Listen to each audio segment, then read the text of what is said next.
Initiative YouTube. This week for Turn a Page, we are diving into a big event that happened just not too long ago in the land of Boom Studios by way of the Mighty Morphin Power Rangers universe. It is a milestone edition of their long-running series, and especially this would be a nice warm-up for their big event, I should say. It feels like a crossover. It's an event. But it is an event that is dropping this week at the comic shop. So, as we like to say, get comfy, grab your favorite issue, and let's get ready to turn a page.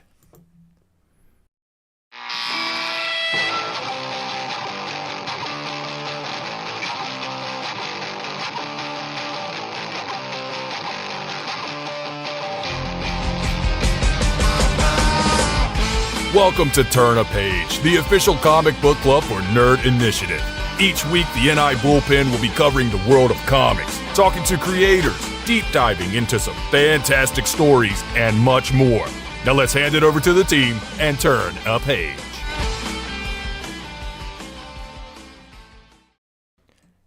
That Tom Sholu never gets old. I'm not mad. I'm just disappointed off his latest album. What is going on, everyone? Thank you for joining us for another edition of Nerd Initiative presents Turn a Page, the official comic book club of Nerd Initiative, where each and every Tuesday we are going to be talking the latest in the comics world, going to be talking to creators, and deep diving into some of our favorite stories that you need to have in your collection.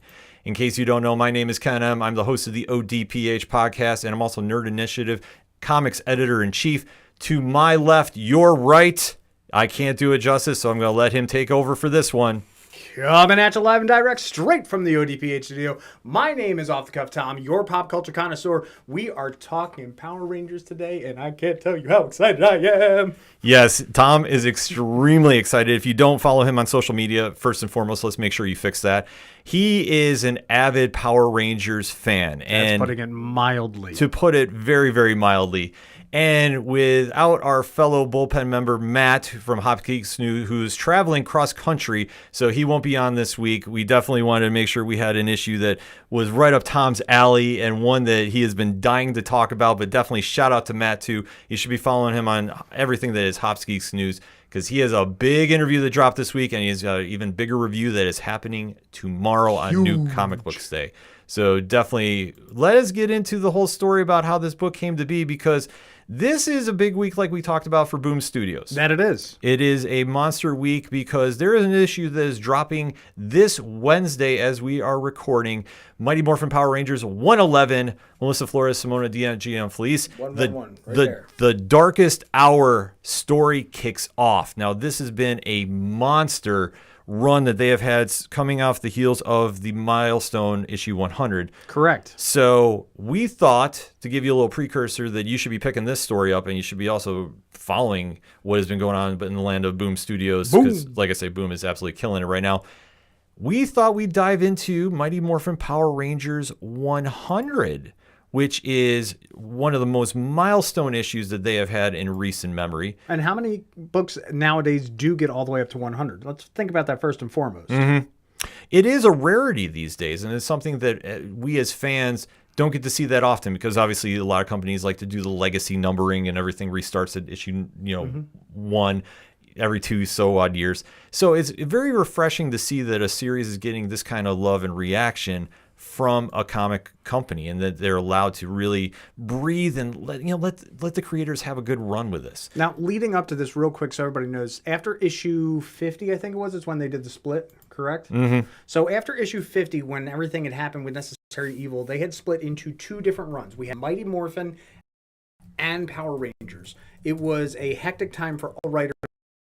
So they were still doing the legacy numbering. So Mighty Morphin was 60, Power Rangers would be issue 62. So then we had, 30, 50 some odd issues. Boom, boom, boom, boom, boom, boom, boom, boom, boom. Then all of a sudden here for this big, huge, massive grand finale swan song of Ryan and Parrott, we got it all together. Now, don't forget, also leading up to this, we also had a lot of the friends of the show on here. We had Matt Groom, right? A lot of the folks from the Massiverse are phenomenal Ranger writers.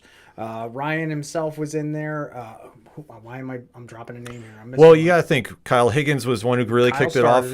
And you went to Ryan Parrott, Matt Groom, Melissa Flores is now taking over. So if you're following comics' most exciting universe right now, the Massiverse by Image Comics and Black Market Narrative, a lot of the similarities you kind of can compare to have been really founded in the pages of Mighty Morphin Power Rangers by Boom. Yes, but it's not spandex. It is not. It is a completely different ball of wax.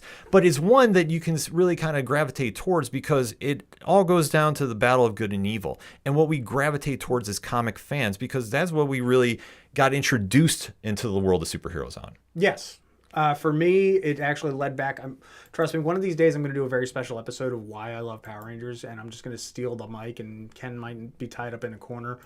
But it all started off with Voltron, and then proceeded from there to where we are here right now. And I wouldn't be able to do this kind of stuff if it wasn't for Rangers, and I can't tell you how grateful I am. Anyhow. No, but that's the one thing about being a comic fan, that you get introduced to a lot of different characters, different universes, different fandoms, and then you can really deep dive into what gravitates towards you. I mean, for me, growing up, I was always a big Spider-Man fan because I would always see in the comics, in the newspapers. Yes, I am dating myself, folks. It's okay. I talk about it all the time.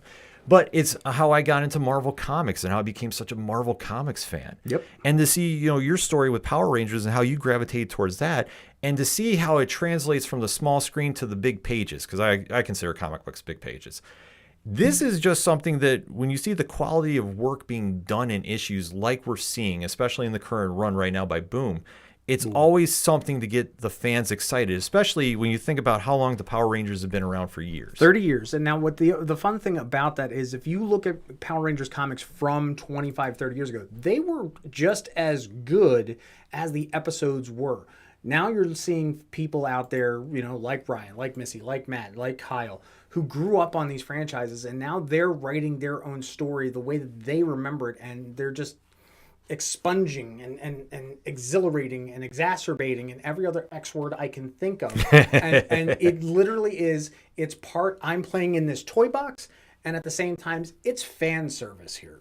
Yeah, but that's the best thing about it, and especially when you have those fan moments. See, I don't like saying fan service. I think it's a fan moment because I know from when I've read this run, and I really jumped in on the Ryan Parrott beginnings. Yep.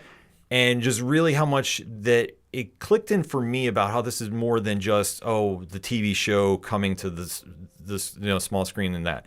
It's one of those situations, and when you see this playing out, it's really something that drives the point home about how good this series can be, and really gives you something to sink your teeth into about.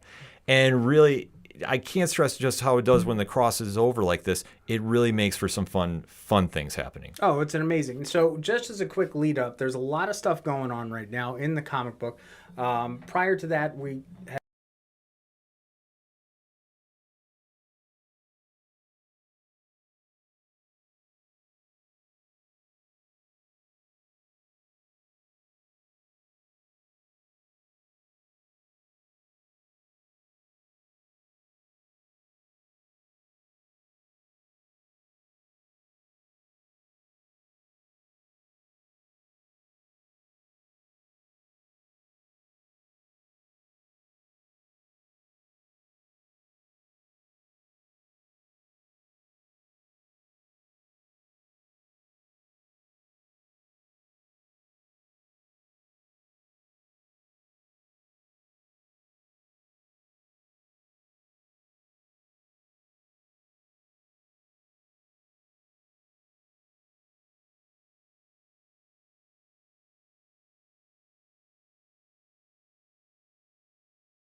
And I believe we are back on. If you can hear us in the chat, let us know, because this is what happens when the Mighty Morphin Power Rangers talk happens. It gets a little more excited in the grid. It starts making a lot more noise. It's like that episode of Power Rangers RPM where Flynn actually says in the background, explosions in the background. Yes. It's a very cool moment to see happen and take place. So like I say, we can't stress it enough.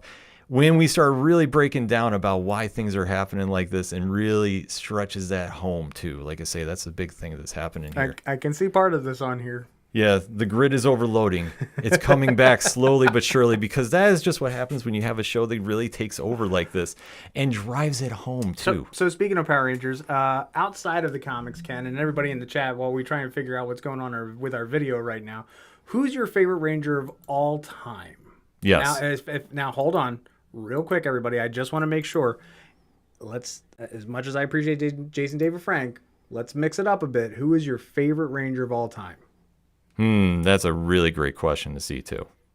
And that's where it also plays in that we're just like, there's so many that have gone through. I mean, for me as JDF, like I say, that's just which version? 5 different colors he's worn. I've gone the original green, man. Okay. That's how I have to go here. If we're going to do JDF, then I will definitely have to go with his black Dino Thunder suit.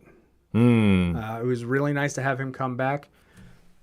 Yeah, I mean, it's very cool to see when it happens like that. Cell phone Walla Keys can still hear our audio. We're just working on the video, so thank you very much. I appreciate it. Now, when you said Adam as the Black Ranger, what did you think of that particular episode when he did the comeback with the busted morpher in space? Trust me, I can fill dead air time. Trust me. Yes, we will do this. If we have to do this with just throwing up a screen there, we will do this.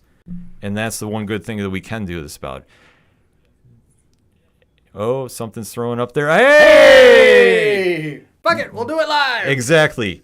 Not even natural disaster from last week, not even power outage here can stop Turn a Page, folks. That's when you know you have a hit show going on Nerd Initiative YouTube, so make sure you drop that subscribe. And our numbers went up while the camera was off. Exactly. You can't stop the Nerd Initiative bullpen, folks. You can only hope to contain us. Yes, I know I'll get a copyright suit for that. But let us get into the issue, though, at hand, because we have to give a little backstory about this, because we've been talking about our fandoms of this. Yes. And how the two books were split between Mighty Morphin and Power Rangers. And when you see everybody come together like Voltron, so to speak, this is a truly monumental event, because we went through one of the best storylines that happened. And I know I want to talk about it at length at another time, and that's the Altarian War. Yes, very much so. Because that was one that, if you want to talk about fan moments, you want to talk about fan interactions, you want to talk about the vibe that really catches you and never lets go, that is the one that does it. And that is the one that hooked me on, and especially when it was announced shortly thereafter that Ryan was going to be leaving after 6 years of writing Power Rangers. Starting at Go-Go. That he was really setting up for something special, which led into this. Because when you had the Charge to 100, it really set the tone for a lot of cool things to happen. Because when you're capping off a run, and especially too, like we talk about these days, you don't get the legacy numbering of issue 100. Right. You don't get a lot of the creative teams staying on. And you also don't get a lot of creative teams getting the option to be able to finish either. It's usually just a one. Oh, that's your last issue. Thanks, bye. This was a lead up to it. I mean, Ryan had done such amazing work just overall that he deserved a good send-off, and this very much was it. So what we're going to be doing now is taking a deep dive into the Charge to 100's epic finale, which had a lot of stories going on with this. Yes. So, Tom, if we're going to give our viewing audience a little recap here, we are dealing with two storylines that are going on, but one is centering around someone by the name of Andros. Yes, Andros. So break it down for us. So Andros, the Red Space Ranger, is going on right now. He is seriously having this way heavy emo moment. He thinks he's the only survivor of KO-35. We find out this his whole backstory in one of the Power Rangers Unlimited issues with his brotherly backstory with Zane. His kid sister, Corone, has been kidnapped. So we've got the whole Astronomal thing, again, which you can read in another Power Rangers Unlimited, Heir to Darkness, I believe it was. Heir to Darkness. Excellent. A lot of great Easter eggs in there with Rita and Divatox, and I could keep going on and on and on. So the problem was that Zane was sick and all busted, like we know from the show, but we've gone into further depth with it. So Andros is sworn to not morph until... he has sworn not to morph. So we got this weird black suit reason, which is a connection to that one particular episode where he was in the tavern in the actual show. And I could again go on and on and on and on and about it. But he made a deal with one of the ancient Omega Rangers, the Death Ranger. As you can see right there, we've got the red Omega Ranger here on the screen. Now, the Death Ranger was the gold Omega Ranger, and his powers are just all sorts of wicked and twisted, and he literally made a deal with the devil to bring his buddy back from the dead, but it didn't work out all that well. So that's what's going on, at least with Andros up to this point. Yeah, and it's also crazy about how he's just like obsessed with about bringing him back, because at this time too, the Omega Rangers are out in space. They're kind of the more galactic Power Rangers, if you will. Yeah, definitely. You think of it, best way to put it is, if to any of our Star Wars fans out there, you've got, the inner space and the outer space, the outer rim kind of idea.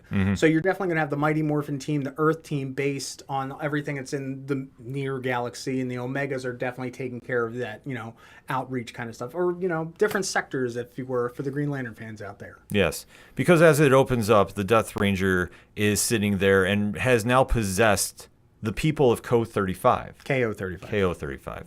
And you're seeing them slowly get broken down, that the resurrection of these dead zombies are really going to cause a problem for the rest of the universe.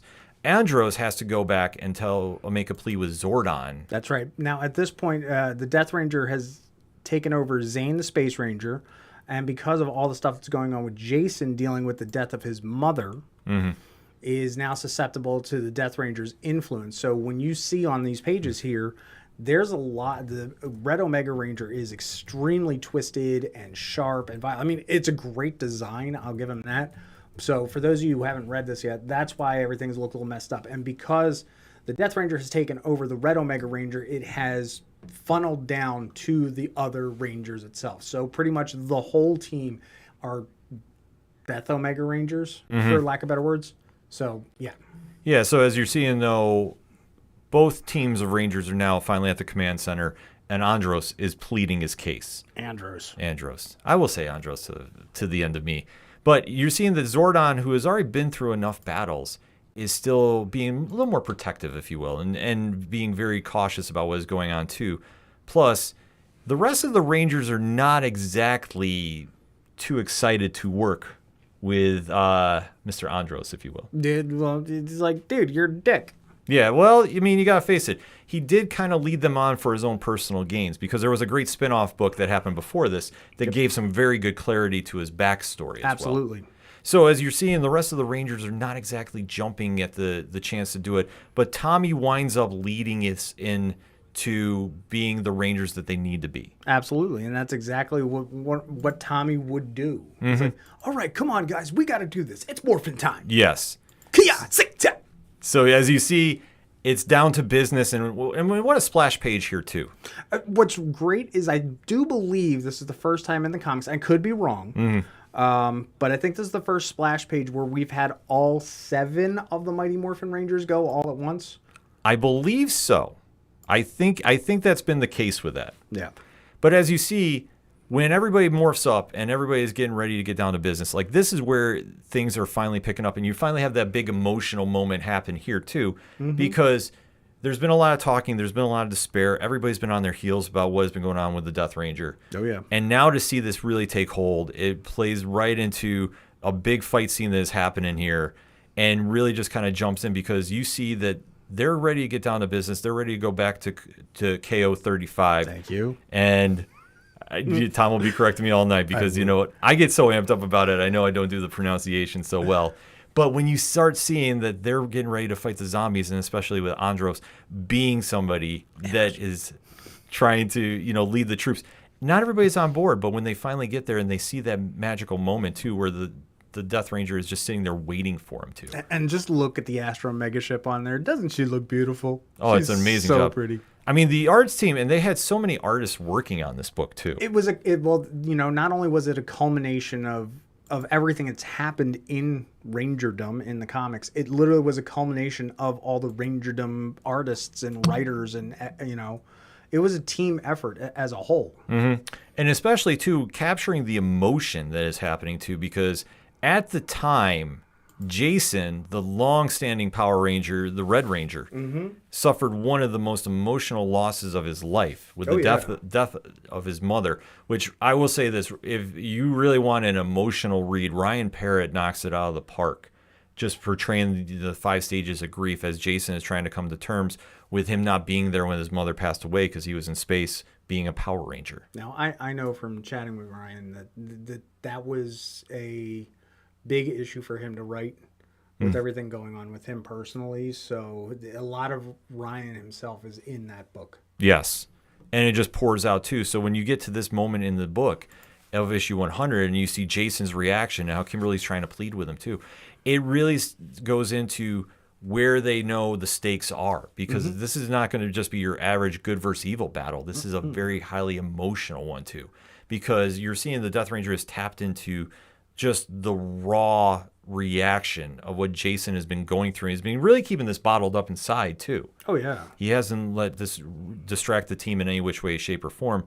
So when the team is ready to go, you see the epic face-off that is happening, and you see just everybody rushes at each other too, especially when they use the catchphrases as well too. Kicking the teeth. Yeah. Totally not even kicking the nuts, man. Seriously. Yeah, because as you can see with the writing too, I love how the lettering was done up that you can hear the Death Ranger's voice. Yeah, Ken and I went back on this one, as a matter of fact, of talking about it, because to me, I went as a old school Power Ranger Pierce, like, Rangers really don't go ahead and do the morphing call or any of that when they jump into battle. So I'm like, why did they do that? And then Ken said to me, they did this because they really wanted to establish the tone. yeah. And they really wanted to say, like, this is our fight. And you saw the Death Ranger was just kind of sitting there saying one up, like, if you're going to do this, I'm going to do this right back. Mm-hmm. And really just kind of added that superhero element to the story because, I mean, at the end of the day, that's what this is. Mm-hmm. But to throw that little kind of curveball in the mix, I thought was very well played because it wasn't just sitting there going, oh, there's no emotion behind this. Whenever you hear a team use a battle cry, like Avengers Assemble, you know, when you have the Power Rangers do it, or whoever does it, you know that, like, it's about to go down. It's probably the easiest way to put it. Down. But when you see this, and especially with the Omega Rangers being possessed and the Death Rangers just sitting back and going, anything you can do, I can do better, leading into just this wild scenario fighting. And it was friends versus friends, family versus family. Any battle or team up that you could think of happened. Mm-hmm. You had Tommy versus Jason, which is the obvious one, going blow for blow, spar for spar, swing for swing, hit for hit. You had Billy and Adam going at it. You had, worst of all, you know, we can't forget our friend Journey. No, Journey. Let's talk about that for a little bit because the Omega Rangers really had a curveball thrown at them before they got into this fight. Yeah, so Journey was a character that they introduced. It was more about the idea of found family, which was really going on a lot in a lot of shows and TV at the shows and books at that time.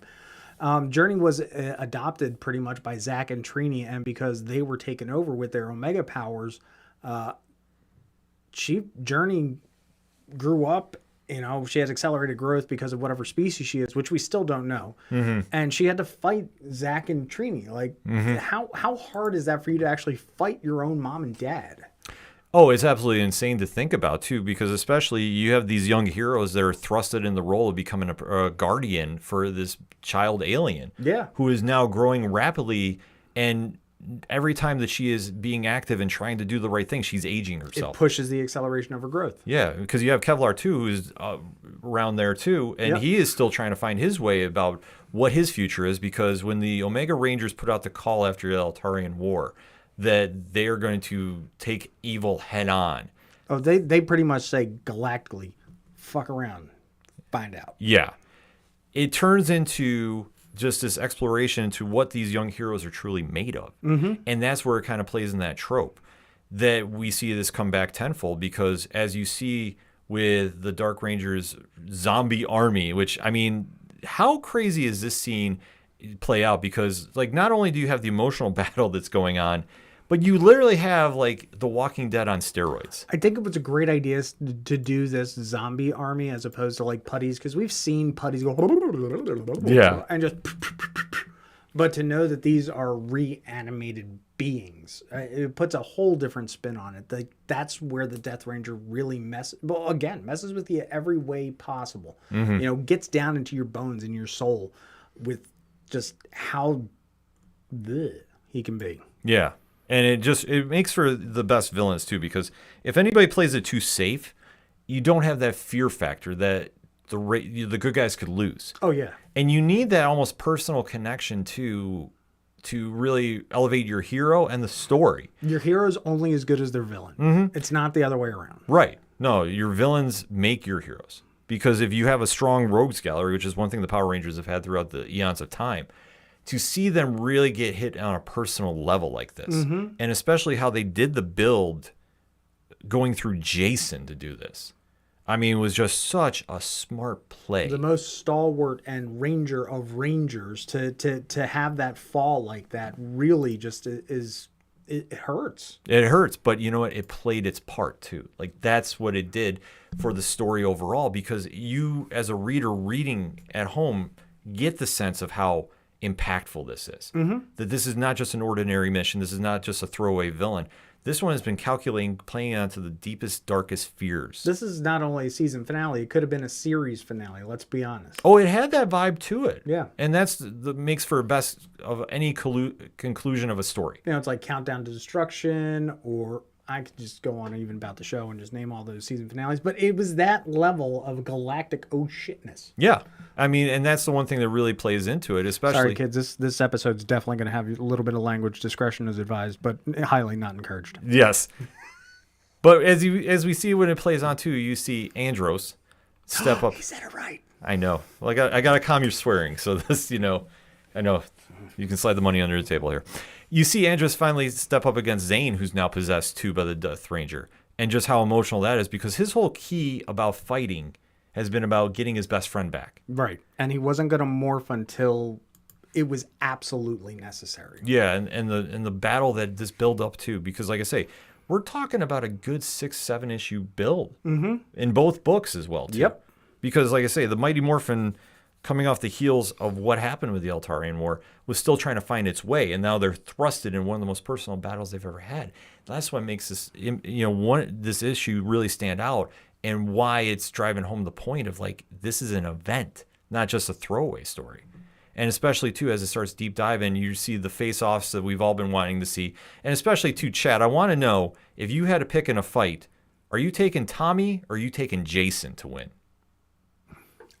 I will personally take Jason, Omega Ranger Jason, over Tommy any day. Okay. Okay? That's me.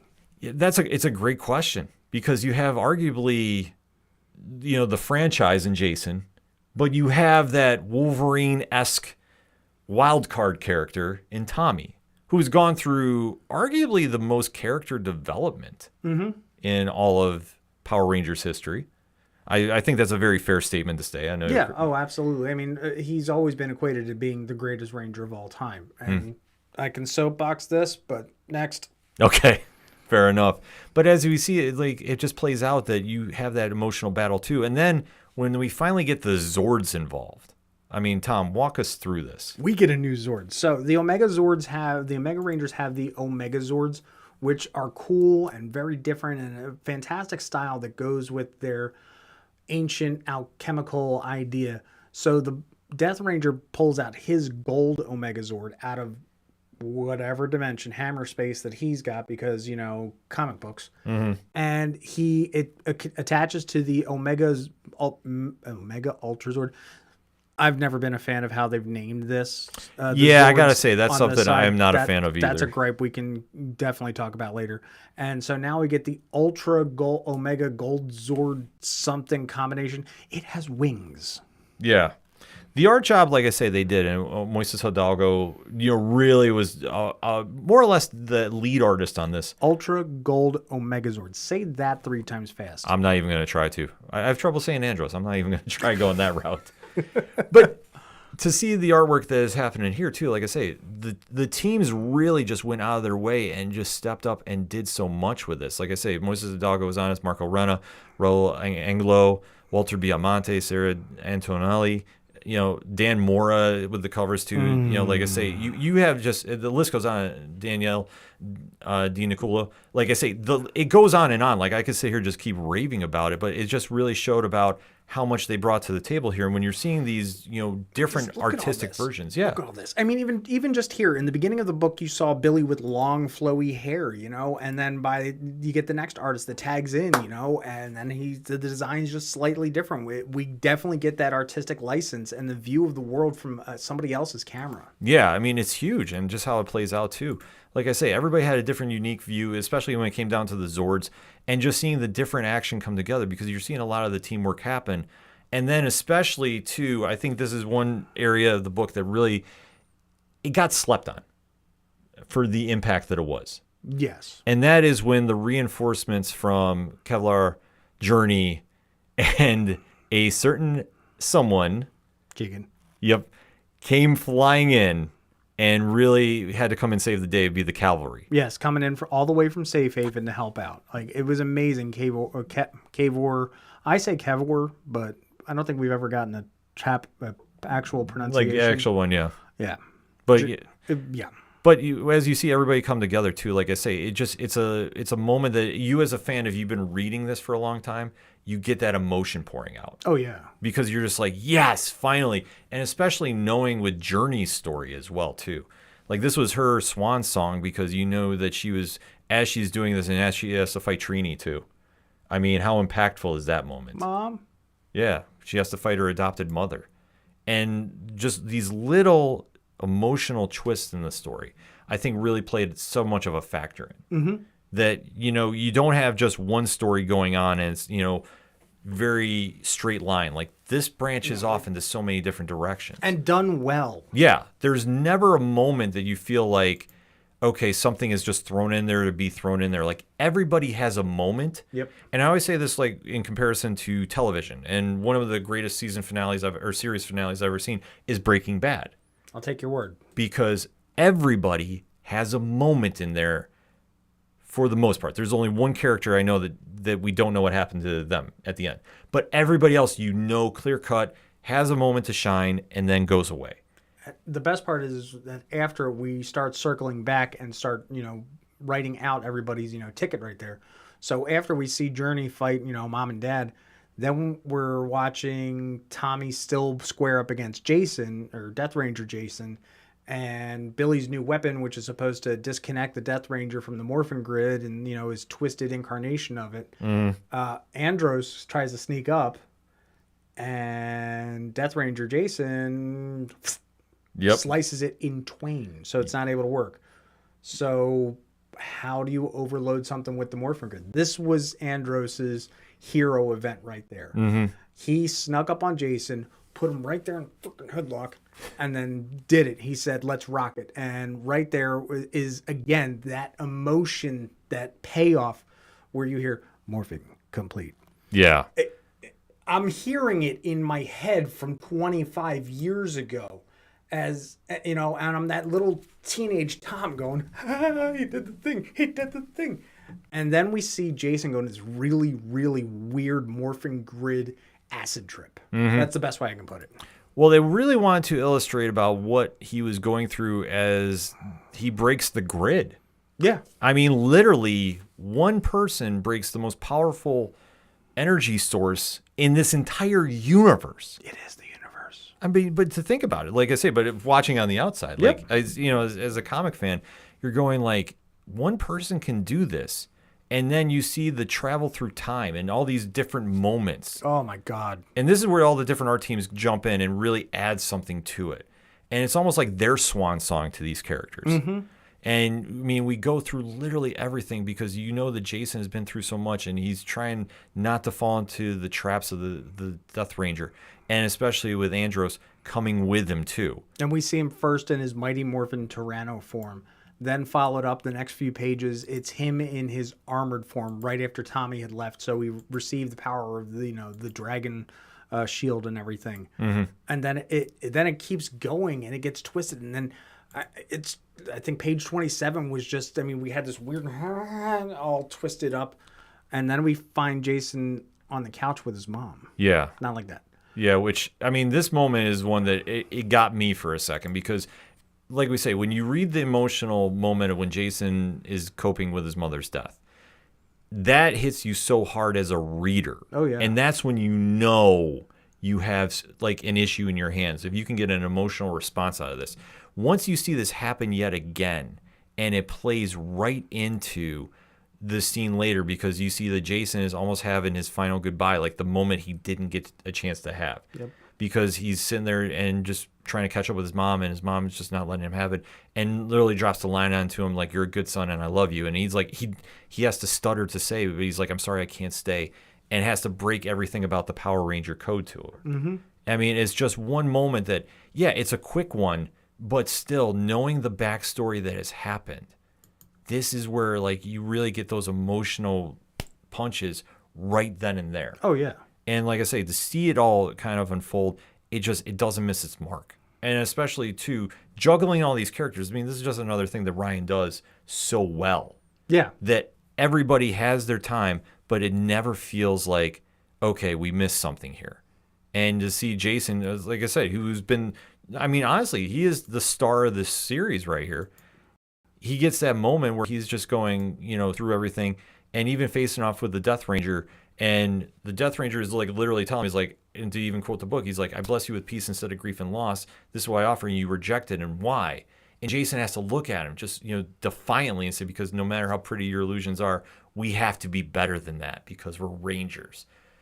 Talk about that moment. I'm trying. Like I said, Jason is the quintessential example of what a Ranger is. I think there's only ever been one other Ranger in all of Rangerdom, but he hasn't had his time to shine in comics. And I could go into a debate about that. Come at me about Lightspeed Red. But right here where we're at, this is exactly what makes a Ranger a Ranger. It's the same idea of what makes a Green Lantern a Green Lantern. It is exactly what makes a hero a hero. Yeah. It doesn't really matter what color your suit is, what you need to do. This is standing up for what's right for the sake of what is right at the cost of yourself. Yeah. No, exactly. I mean, that's the one thing about it is just no matter what kind of trope you're in, is literally the reason you do what you do. With great power comes great responsibility. Thank you. I was waiting. I didn't want to steal your Spider-Man line. Yeah, you know me. That's what I always go to. That's my wheelhouse. But it's another area where you're literally sitting there and you're going, this is what we get hooked on as heroes. Because what you have to do is decide in that moment, do you put yourself above the people that need you to help? And in Jason's case right here, he could literally have all the pain that he is going through go away and find some kind of weird inner peace. Yeah, but he channels it. Into a ferocious thunder punch. Oh my God! And just that one panel, I honestly would have loved this panel. I think I might have chatted with us about Ryan that page should have been a double right there, because you see Jason unmorphed and like he's going in for the straight up, Shoryuken. And it's first Mighty Morphin Red, Mighty Morphin Dragon Zord, or Dragon Shield, Omega Red, and then boom, right in the kisser of the Omega Ranger. Yeah. And literally the next panel, you see the fallout. And you see that Jason is just lying there very weakened, has no idea what happened. Unmorphed. And literally the Death Ranger has been destroyed. That they know. But unfortunately, the battle is not just done yet. No, because even still, the essence of the Death Ranger is getting out of the other Omegas. And because TV is going to be my reason, no body, no death kind of idea, the essence of the Death Ranger had then taken over the Ultra Gold Omega Zord. Yes. Farfignuken. Yes. But as you see, it now comes down to the battle that we as fans that grew up on the show know. Because at the end of the day, I mean, it's cool to see the Rangers fight each other and such. Yep. But there's nothing like seeing that big monster battle. No, it still follows the same trope, let's be honest. Yeah. Okay, here's the thing. This is why we're fighting. We're fighting. We beat the bad guy. He make my monster grow. Yeah. And then there you go. Yeah, so when you see that all play out too, like I say, that's where we get this big monster battle, which, I mean, it had to end this way. Oh, yeah.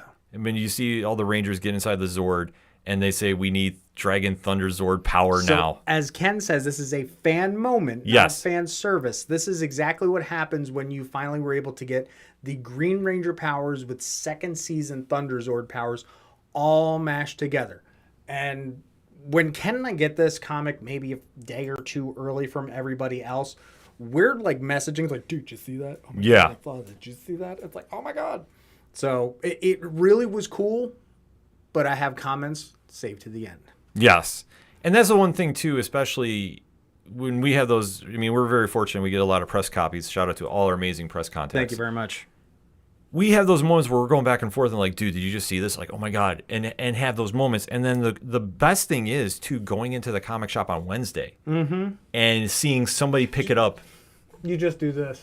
Yeah. And you're just like, I know. And you just see just their reaction as they're talking with their friends, or they're talking to you, and just seeing their excitement come out. Like I say, when you have these fan moments, not fan service, it's really something that stands on its own, and you just can't help but getting more amped up with the story going on, too. Especially after the good guys win, doing it like they only can do. Even better, it's the Jeremy Renner meme of Yeah, literally. But you know what? It works, and that's the cool thing about it. And that's something as a comic fan, like you can't be. That's what makes reading these stories so much exciting. That's why we do this, because we want to share it with you. Yeah, like that's the best thing about this. Because if you're reading a story and you don't get some kind of reaction out of it, you're missing the point. Like, I mean, you can have build stories, but when you have that conclusion, you want to get that reaction that, oh man, like you need to talk about it. Yeah. And that's what you get with this story too. And then especially as we go to the final act, and especially 1 week later, and a big decision has been made. Tom? Well, long story short, because of everything that happened, Jason can't morph. Plain and simple. So he has to step away from being a ranger, which in and of itself is a good thing, because Jason finally gets to deal with his inner demons, even though he just shot one out technically out of his whatever. But as we say in the ODPH, reasons. Because reasons. So he's stepping away, and everybody's saying their goodbyes, and Aisha and Kimberly and Andros, and everybody's just shaking hands and, yeah, we cool. We'll see you down the road. On the flip, as much as Jason is one thing, we'll come back to it. I think that the heavier goodbye comes after that. You know, that with Journey. Yeah, that is the one that Journey has used so much of her powers. She is now aged to the point that she is near death's door. And you have this emotional deathbed scene. Oh, yeah. Where she's talking with Zach and Trini and the rest of the Omega Rangers family. And basically, they're telling her there's nothing you can do to save yourself. Like, it's the end. And how Journey handles this is just absolutely mind-blowing. I mean, let's be honest. For someone who grew up that fast, she was so emotionally stable, way ahead of her time. She was literally grown up ahead of her time. To see this all play out in this manner is absolutely mind-blowing.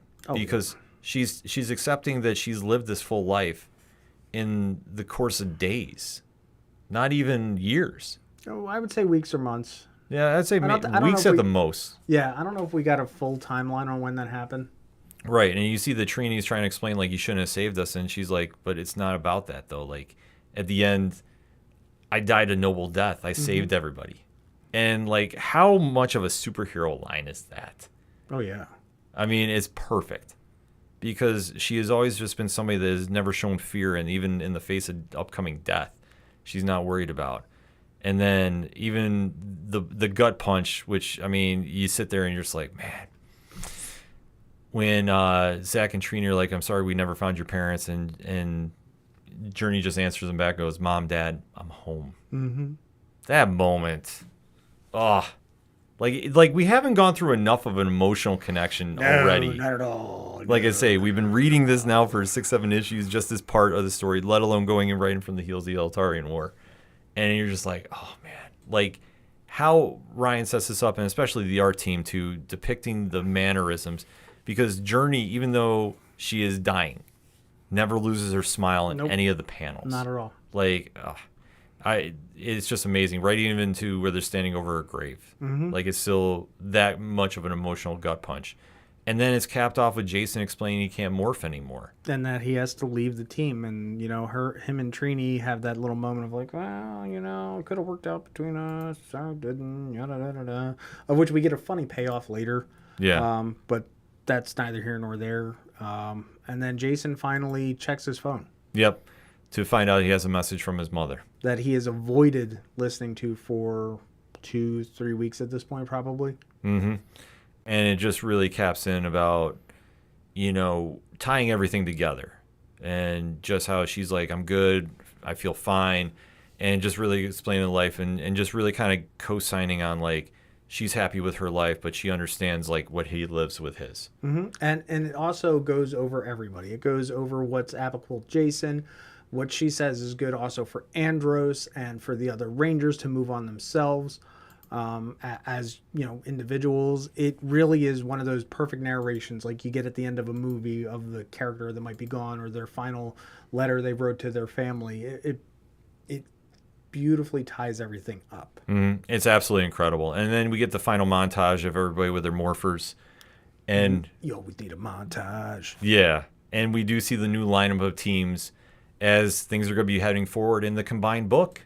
And we do get the final montage picture of everybody fighting together, and they're in their suits, ready to go. And hey, who's that Omega Red Ranger on there?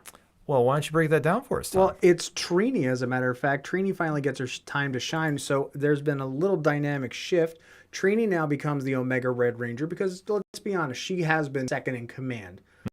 During the sorry, Zach, you haven't been.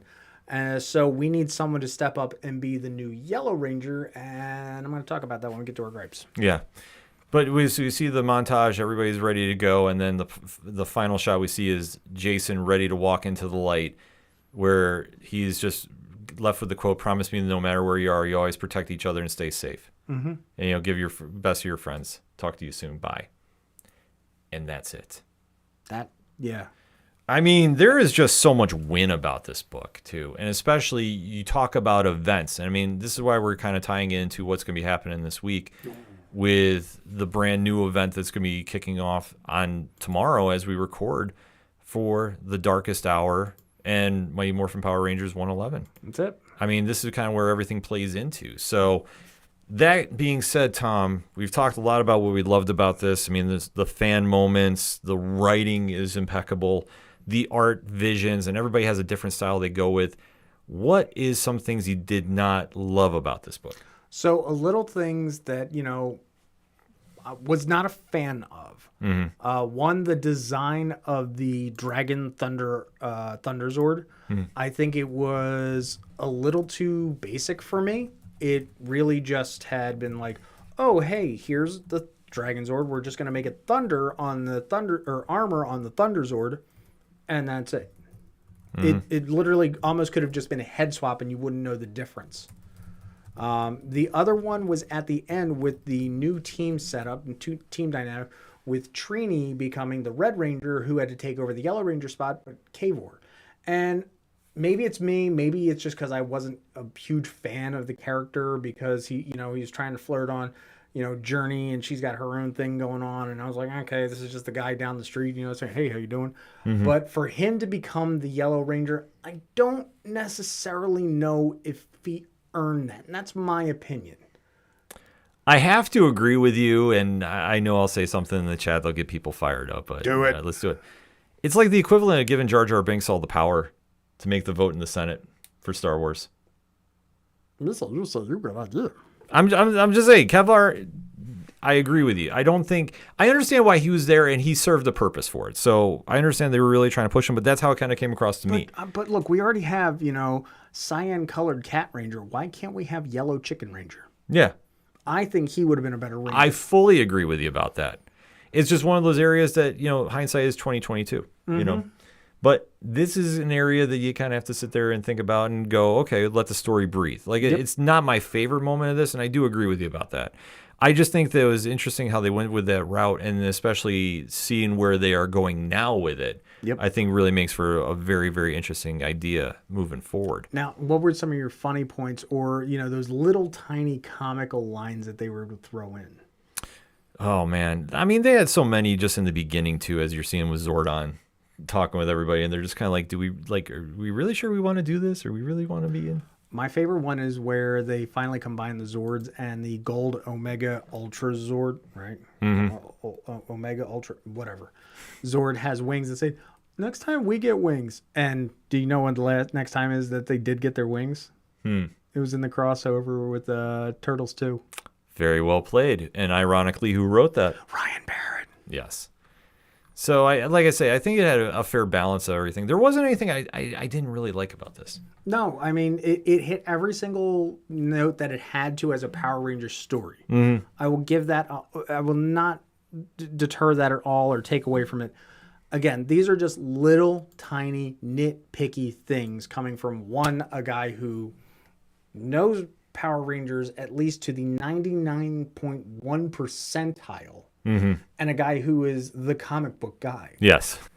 But, like I say, I jumped in late about this, and I have been catching up and working my way back. And just to see the storyline and the build-up for this, like, you really get the more impact out of this if you've been jumping on since Ryan took over the books. Yeah. Like I say, if you jump in late, even for where the charge to 100 took place, right, you still will get something out of it. But for a long-time reader, you're going to get that much more bang for your buck. 100-fold. Yes. And to see how this all played out, it unified the books. We now only have one title a month. Yep. And sad. I'm like seriously really sad, but it gives me time to read other things. But it's the cool thing about it too is the way the new creative team has taken over and really ran with it, and still are juggling around everybody, but giving the overall feel of like what is coming up.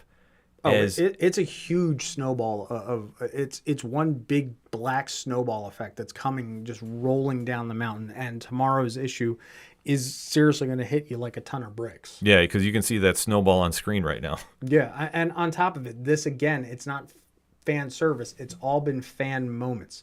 These are the little tiny things that Missy's been building up to, and the little twists and everything. And you can check out all of our reviews, on Nerd Initiative, and check mine out too about everything that's been going on, where everything's building to up to tomorrow. It's literally going to be a game changer. There hasn't been an event in Power Rangers in the comics that have not been a game changer. And we got to understand that as a Power Ranger fan, this is not, tick for tack with the TV show or any of the series. This is a parallel retelling. Yes. So, it's kind of like the Kelvin universe of Star Trek, only in spandex. Yes. But that's one thing that this universe has given us as moments, and especially, too, with how impactful issue 100 is. And being that we just had this milestone issue. Oh, very much. Which lived up to the hype. That it did. It gave everybody that final send-off, especially for a creator that's been with it for 6 years, and in this day and age, we can't reiterate that enough. Not at all. You rarely see that anymore. There's long runs where you're allowed to really develop characters. You're allowed to give a lot back to your readers and still have them engage and still keep pushing the envelope forward. I mean, that's something that fans are now getting a taste of if you pick up Rogue Sun from Image Comics and Black Market Narrative. So tying that all together, there's a lot to be excited about, and especially from what we saw in this most recent event, this is why this issue coming out tomorrow is that much important to pick up. Yeah. So let us cap it off like this. Tom, we need your grade. What is your grade on Mighty Morphin Power Rangers 100 from Boom Studios? It is a perfect 100. Perfect 10, perfect 100? Perfect 100. I'm sorry, it can't be a 10. It needs to be a perfect 100. Yeah, I mean, I have to give you this. For where you jump in as a reader, and if you've been a long-time one, this gives you everything you wanted. You have so many emotional moments. It almost feels like we almost got greedy with how many just fan interactions that we get from this, because you can literally talk to any other Power Rangers that read this issue, or fans that read this issue, and just rave about this. There really isn't anything that I thought was a misstep by any stretch of the imagination. No, like I said, just tiny little things, but again, that's me being extremely nitpicky. Right. For him being an extreme Power Rangers fan, to me being one that has been converted due to the writing and the teams that have been involved here, that this has now become a staple in my pull list. To see this all kind of tie together, I give it a 9.5. Like, I think is near perfect. It was just a little too much of an emotional overload for me with some of the recaps, like with Jason and then with Andros Journey and Trini, and I mean, everybody had the moment. Yeah, it's a lot, but it's not bad. It's just a lot. Like I say, I wouldn't. It's damn near a perfect 10. Like I say, for me to give a 9.5, like, that's a lot. So it's definitely nothing to think that we're sneezing at it and talking down about. So before we get out of here, obviously we have to give you some recommendations before you go hit the comic shop. So Tom, I think I know where you're going, so kick us off. No, I'm kidding. Tomorrow, issue 111 of Mighty Morphin Power Rangers from Melissa Flores. Get it. Get it, get it, get it. Go to, make sure it's in your pull list. Get all the variants, as many as possible. What's interesting, I don't know, did you see this? That it's already, before it's even hit the shelves, it's already due for a second print. There is so much hype on this. It's already getting a second print. Like, not many comics do that nowadays. No, they definitely don't. So you definitely want to pick this up. I got this circled on my list as well. It's a big Massiverse week for me. So I know, talking to Melissa Flores, Dead Lucky number 8 is coming out. The story of BB has really gone in an interesting direction, and I can't wait to see what Melissa and French Carlo Magno have planned out. Rogue Sun number 15, Ryan Parrott, Abel, Marco Renna, doing amazing things. If you love what you see in the Power Ranger stuff that we were just talking about, I highly, highly, highly recommend you go pick up Rogue Sun. It's been an absolute wild adventure. Can't speak highly enough about it. And No One number 5, which if you're not involved in that, I don't even say it's a series. It's more like a movement. Yeah. Because not only do you get this fantastic story going on with Geraldo Borges' artwork, you get this accompanying podcast with Patton Oswalt and Rachel Lee Cook that plays right into the story. It's such a new level thinking, creative piece. Like I say, with the team over at Black Market Narratives just doing so many amazing things with this. I can't stress it enough. Like, that whole series has just been absolute amazing. It's an intertwined mass media monster of wonderfulness. Yeah, so there's so much going on there too. You definitely need to go pick it up. And if you're still looking for more recommendations, and I hope you are, where can we find them? Well, I'm so happy you brought that up, because we are doing something which I don't think anybody else is doing on comic reviews for New Comic Book Day. Nerd Initiative this coming Wednesday, as we record, August 23rd, is going to be having a new review drop every hour on the hour starting at 9 a.m. And we have got some great picks coming to you from Boom Studios, Image Comics, IDW Publishing, Ahoy Comics. We already have some stuff out from DC this week, which I'm telling you right now, the Penguin series that came out too is an absolute must read. That book really blew me away this week. So if you are looking for stuff to pick up at the shops, that's where you need to go check out. The whole Nerd Initiative Bullpen has got picks for you lined up throughout the day, so you can always just pop back, hit that refresh button, and make sure you check them out and get down to your comic shops and go pick those up. So before we get out of here, we just got to do a couple quick plugs. I mean, first and foremost, for our guy Matt, who is not here this week. Cheers to you. Cheers to you. Cheers to you. Definitely want to go check out what's going on with Hopkins News. Matt and Lauren definitely put on some great work. Lauren might be with us next week. Ooh. So when we're talking some comics, we're going to have a guest on from the Bullpen, so definitely excited to have her on the show. So you definitely want to make sure you're following what's going on there, and you can find out what we're going to be talking about next week, maybe a little sooner than later. Hint, hint. Nudge, nudge.